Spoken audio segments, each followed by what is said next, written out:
5 legendary motorcycle brands just packed up and left the US market.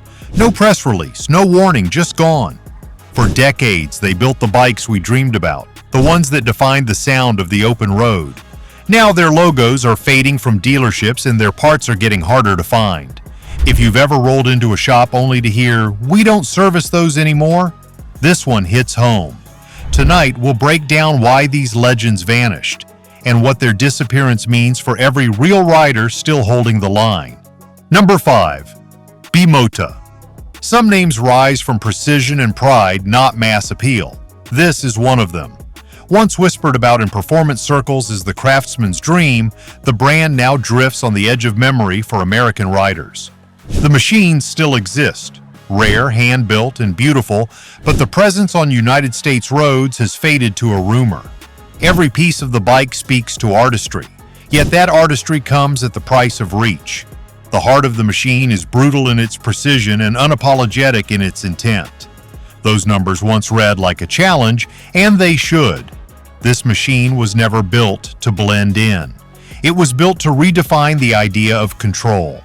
The hub center steering isolates braking forces, keeping the frame stable even under heavy deceleration.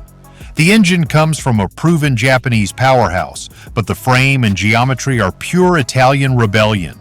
You do not ride this bike, you harness it. It is the kind of machine that makes a man remember why the word mechanic once meant artist. Every weld, every panel, and every carbon edge feels sculpted, not stamped. It is a motorcycle built for people who see riding as a statement of craftsmanship, not convenience. Yet that pride carries a heavy burden. When distribution dries up and service becomes a guessing game, the promise of perfection turns into a logistical trial. Parts live on the other side of oceans. Software updates require specialized equipment. A cracked fairing or a failed sensor can park a 6-figure dream for an entire season.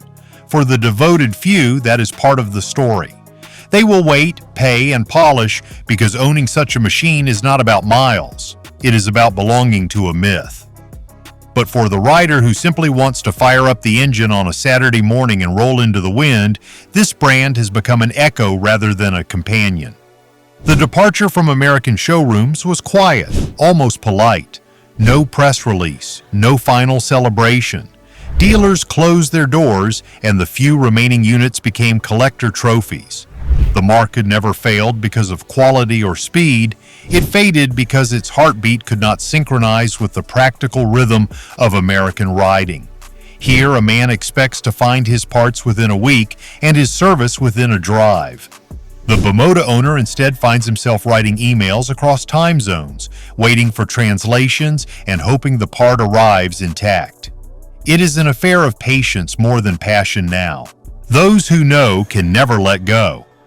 Among cruiser loyalists, the bike earns quiet respect, a reminder of when craftsmanship outpaced commerce. In a mass-made world, it stayed personal and paid the price. Its legend now lives in memory, kept alive by a few proud owners who gather like caretakers of art. For older riders, it symbolizes the gap between dream and road, a farewell both respectful and inevitable. Admired from afar, built for beauty, not endurance, on America's long highways. Every man who ever tuned a carburetor or cleaned chrome knows the feeling of letting go of something beautiful that no longer fits his life. That is what this brand's exit represents. It is not a collapse, it is a retreat with dignity. The sound of that Italian twin fading down a back road remains one of motorcycling's purest notes, a sound that now belongs to memory. The brand bows out of America as quietly as it entered, leaving behind stories told at gas stations and garages of a machine too advanced, too rare, and too proud to compromise. And while the world moves toward technology and accessibility, some riders will always remember the day they saw that frame glint in the sun and realized that true beauty sometimes rides alone. The next brand on this list proves that history itself cannot always keep a legend alive. If you've ridden any of these bikes or watched their decline firsthand, drop a comment below. Hit like if you still believe real motorcycles deserve to survive. Number 4. Norton. There was a time when the sound of this machine's twin engine echoed like a battle cry across the open road. The badge carried the weight of heritage, and its outline on a fuel tank meant one thing: legacy. Born from British grit, it rode through wars, victories, and generations of riders who measured pride not in chrome, but in endurance. That legacy still stirs emotion, but for many American riders, the brand has become a ghost of what it once was. It remains a name etched in history rather than a choice on the showroom floor. The Commando and Dominator still stand as symbols of craftsmanship, but their roar grows fainter each year across American highways. On paper, the machine tells a story of balance and refinement. In person, it feels deliberate, strong in its stance, confident in its minimalism, and proud in its refusal to chase trends. It was never meant for the crowd. It was built for the rider who believed in the purity of motion, for the man who found meaning in mechanical honesty. The frame feels carved rather than assembled, and the engine pulses with an old-world rhythm that no modern inline can mimic. It is a motorcycle that honors the days when torque mattered more than screens and every vibration connected you to the machine beneath. But beauty alone cannot anchor a brand across oceans. For American riders, ownership of this machine has turned from loyalty into devotion, a devotion that demands patience. The company's rebirth under new ownership brought hope, yet distribution remains narrow. Service networks are few, and parts supply comes in waves rather than streams. A man can have all the willpower in the world, but when his bike sits waiting for a gasket from across the Atlantic, even patience wears thin. The ride is still worth it, but it now requires faith as much as passion. The challenge lies not in performance, but in presence. The brand's image holds its allure, but dealerships in the United States have become scarce, leaving only the faithful to keep the name alive. For riders who grew up dreaming of the Union Jack stamped on a gas tank, the disappearance cuts deep. They remember the post-war days when the brand represented the best of both precision and pride. Now they see a company trying to rebuild its footing in a world that has moved on to electronics, connectivity, and mass production. The machine still exudes craftsmanship, but the network that supports it feels more like a whisper than a system. Riding one of these bikes today is a statement of defiance. It is for men who remember when motorcycles had soul and imperfection in equal measure. Every start, every gear shift feels personal. The clutch is heavy, the throttle direct, and the experience raw. In a world of traction control, ride modes, and automated shifting, this bike demands skill and rewards it. It gives nothing for free, and that is precisely why some riders love it. Yet for every enthusiast willing to fight for that connection, 10 others move toward brands that promise simplicity and certainty. The market rewards reliability, not romance, and that is where the British classic loses ground. Even with modern touches like updated braking systems, electronic injection, and tuned suspension, the brand's future in the United States remains uncertain. New investors and engineers have done their part, but it takes more than rebirth to regain territory. Without a strong dealer base or consistent marketing presence, even the best-built motorcycle risks being forgotten. The few that make it onto American roads now serve as moving tributes rather than mainstream machines. The brand survives through loyalty, not volume, and loyalty alone cannot fill a dealership floor. There's something magnetic about the name. It carries echoes of racing glory, the Isle of Man, and an era when motorcycles defined identity. That legacy is both armor and anchor, inspiring some and burdening others. For American riders, passion often meets distance. Those near rare service points find bliss, others only frustration. Without easy access or steady support, patience fades. Admiration alone cannot sustain a brand. In today's world, legacy must move, or even the proudest names risk standing still. When its emblem fades from more showrooms across America, it will not be forgotten. It will remain a legend told by men who once rode with the wind at their back and the hum of British precision beneath them. Some machines evolve, others endure through memory. This one endures because it dares to be exactly what it has always been, uncompromising, beautiful, and proudly out of step with its time. The next brand on this list carries a similar fire, but with a far more turbulent history written on American soil. Before we roll on, do a fast kit check. Reliable helmets, gloves, and small add-ons are linked below in the description. Grab what you need, then we're back on it. Number 3. Buell Racing. Every American rider remembers the first time they heard this name. It carried the promise of homegrown innovation, raw speed, and rebellion against the ordinary. Born in small workshops and fueled by stubborn passion, it stood as proof that American engineering could take on the world of sport bikes. The company built motorcycles that handled like weapons and sounded like thunder trapped in steel. Each model carried the fire of independence, a challenge to convention. It was the kind of machine that proved performance could come with heart and that a dream could take shape in metal. Those machines were more than fast. They were statements.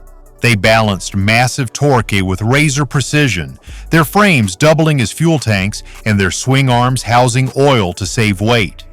The brakes, mounted on the rim instead of the hub, defied tradition and delivered unmatched control. Every inch of them was designed by a man who believed motorcycles should be alive, responsive, wild, and built for those who ride with purpose. For a brief moment, it seemed the dream had become reality, an American superbike that could face Italy and Japan on their own turf. But passion alone could not outrun economics.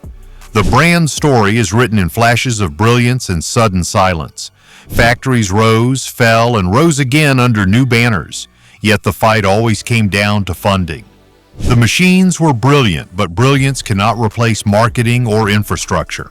When the parent company behind it closed its doors, dealerships vanished overnight.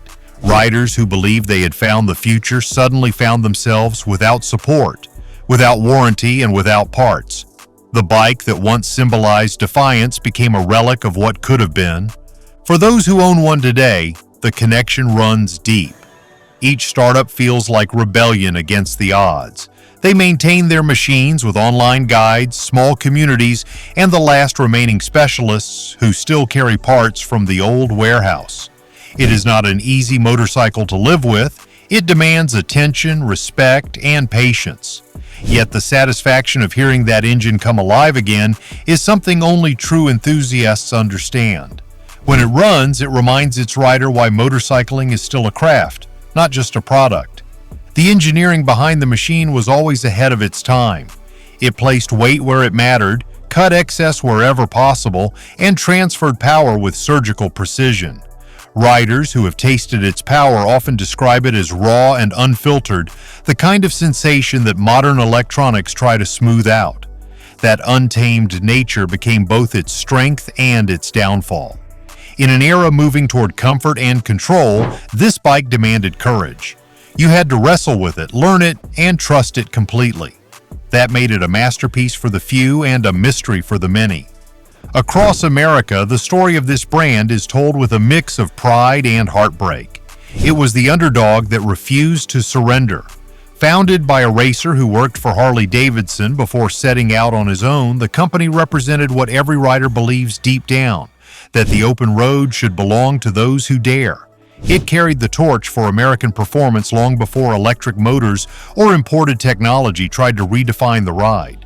Even in its fall, it left behind innovations that larger manufacturers later borrowed. Its DNA still echoes in modern frames and advanced braking systems. The fall wasn't sudden. It was a slow tightening of circumstance. Without strong funding, production faltered, ownership shifted, and pressure mounted. Yet loyal riders and engineers kept the dream alive until money finally ran out and the lights went dark. Today, spotting one feels like uncovering a secret. Few recognize the name, but true riders do. They remember a man's vision of an American sport bike that could rival the world, and that belief still hums quietly in garages and open roads. The legacy of this machine is not about sales or success. It is about conviction. It reminds riders that some machines are built for love, not profit. Its disappearance from showrooms was not a failure. It was a consequence of ambition, unrestrained by compromise. The few still rolling down American highways serve as proof that passion leaves fingerprints long after the company is gone. The next brand on this list shows that even global prestige and artistic design can face the same quiet exit when loyalty outlasts practicality. Number 2. Hyosung. Every rider remembers the early 2000s when this name began showing up in local dealerships. It offered the dream of a full-size motorcycle at a price anyone could afford. For young riders and veterans looking for a reliable commuter, it felt like an honest deal. The design borrowed a few cues from bigger brands, the sound was deep enough to turn heads, and the maintenance costs stayed low. It looked like the kind of motorcycle that could make freedom accessible again. For a while it did. It filled a space that many thought would never exist, a middle ground between raw power and reasonable price. These machines offered enough punch for the highway and comfort for daily rides, all while keeping costs practical. For many first-time owners, this bike was the key that unlocked their riding life. It gave the feeling of something substantial without stretching finances thin. It was proof that not every motorcycle had to be a luxury purchase to earn its place on the road. But practicality rarely builds loyalty in a market that values soul. The machines lacked the character older American riders expect from their bikes. The sound was muted, the lines were modern but not memorable, and the badge carried no emotional weight. It was dependable, but dependability alone does not carve legends. Riders who once saw it as a bridge into motorcycling soon moved on to bigger brands once they could afford the price jump. The brand became a stepping stone rather than a destination. The real decline, however, came quietly through distribution. In the early years, dealers across the United States stocked small numbers, believing the value would attract new buyers. And for a while, it worked. But as emission standards changed and the company's partnerships shifted overseas, parts support began to dry up. Dealerships closed, one after another, leaving owners stranded with no supply chain. Waiting for a replacement clutch or fuel sensor turned into a test of endurance. Without consistent parts and service, even the most affordable motorcycle becomes a risk. That is where the story turned. The machines themselves never stopped being good motorcycles, they simply lost their presence. While Japan, Europe, and the United States evolved their lineups, this brand stayed mostly the same. The technology barely changed, the styling lagged behind, and innovation slowed to a crawl. Riders wanted evolution, but what they saw was repetition. Year after year, models returned with the same frame, the same look, and the same shortcomings. In an industry where design and performance move fast, standing still feels like falling behind. For American riders, the appeal eventually faded. Cruisers, sport tourers, and adventure bikes from larger companies began offering far more for a similar price. Financing options made higher-end machines attainable, and dealership networks offered the one thing riders value most: support. With fewer showrooms carrying the badge, the brand's footprint began to shrink. The remaining bikes on used markets became orphan machines, well-built but undervalued, reliable but unwanted. Mechanics who once stocked parts moved on to brands with stronger demand. The story became one of survival, not growth. And yet there is a quiet respect among those who still ride one. Many of these owners are realists, men who do their own maintenance, who value a fair price and straightforward engineering. They know what they bought, and they make it last. These machines may not have the charisma of a Harley or the prestige of a Triumph, but they have grit. They start every morning, run without complaint, and carry their riders to work, rallies, and long weekends on the back roads. They are proof that a motorcycle does not have to be expensive to earn a place in someone's life. Even the most loyal riders can't fight an absent network. With dealerships gone and parts scarce, the brand fades from American roads, surviving only through small groups trading pieces online. For many, it was their first real taste of freedom, their first long ride, their first bond with the open road. Yet as support disappeared, trust followed. The machines never failed their riders. It was the system around them that did, leaving passion to keep the engines alive.